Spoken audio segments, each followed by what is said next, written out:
No ensino médio havia um cara conhecido como a Fera. O apelido não era à toa, sua aparência chamava atenção por vários motivos. Ele era bem moreno, grandalhão, com um corpo meio desproporcional e o rosto cheio de acne, o que o fazia se destacar entre os outros. Naquela época eu achava que o apelido vinha só da aparência, mas corriam boatos entre os garotos da classe que o motivo real tinha a ver com seus atributos masculinos. Nenhuma das minhas amigas confirmava essa lenda, e naquela fase da vida, a gente não se importava muito com isso. Além disso, a aparência dele, tão pouco atraente, não ajudava a despertar curiosidade.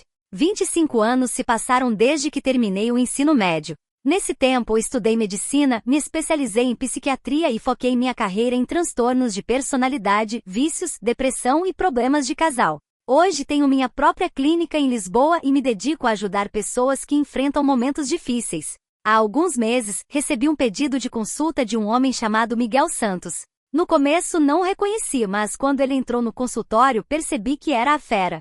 Foi um reencontro inesperado. Conversamos um pouco sobre os velhos tempos, e ele quis saber da minha vida. Contei que estou feliz no casamento com 3 filhos e um marido muito trabalhador. Infelizmente a história dele não era tão boa. Miguel me contou que sua vida foi bem complicada. Ele se casou e por um tempo, o casamento foi ótimo. Mas a morte do pai e a falência dos negócios da família o jogaram numa crise financeira. Procurou emprego, mas não encontrou nada e a esposa, uma executiva de sucesso num banco, começou a menosprezá-lo. Eles nunca tiveram filhos, já que ela priorizava a superação pessoal. Tudo isso levou a um divórcio inevitável. Miguel caiu numa depressão profunda. Sem emprego fixo e sem recursos, se afundou no álcool e sobreviveu fazendo alguns trabalhos no mercado imobiliário. Um amigo dele sugeriu que buscasse ajuda profissional, e foi assim que ele chegou até mim. O caso dele não era grave, mas precisava de apoio. Dei palavras de incentivo, garantindo que, com esforço e determinação, ele poderia dar a volta por cima.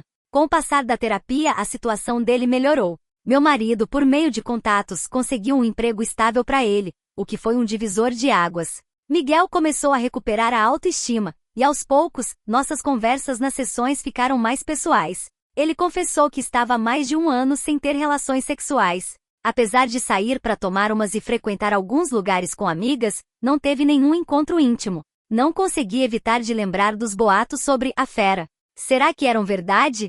Embora ele ainda tivesse uma aparência rústica, moreno, alto, com cabelo cacheado e um físico robusto, já não me parecia tão desleixado como na adolescência. Na verdade, ele se conservava bem, apesar das marcas do tempo. A ideia de confirmar aqueles rumores começou a rondar minha cabeça, algo que em 13 anos de casamento, nunca tinha me passado pela mente. No último fim de semana meu marido viajou para uma convenção, e fiquei com tempo livre. Miguel tinha uma consulta na sexta-feira ao meio-dia, e depois da sessão, decidimos almoçar juntos.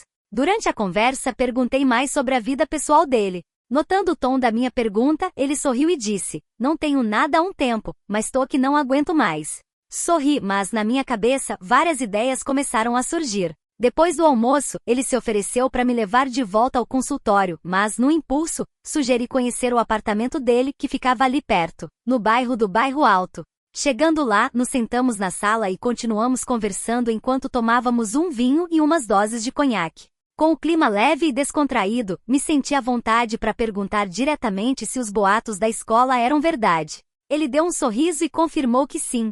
"Quer comprovar?" perguntou, com um olhar cúmplice. Minha curiosidade venceu, e apesar de ficar surpresa com a ousadia dele, assenti. Miguel se levantou, foi até o quarto e voltou com uma câmera descartável. Quando vi a câmera, fiquei espantada e disse que não queria fotos, mas ele riu e disse que era para mim, que eu podia tirar as que quisesse. A situação foi ficando mais intensa. Nos aproximamos e, embora eu sentisse um pouco de nervosismo no começo, a curiosidade e a tentação de fazer algo totalmente diferente tomaram conta. O que aconteceu depois foi algo que eu nunca tinha vivido. Apesar das dúvidas iniciais, me entreguei à atração pela lenda viva que era a Fera.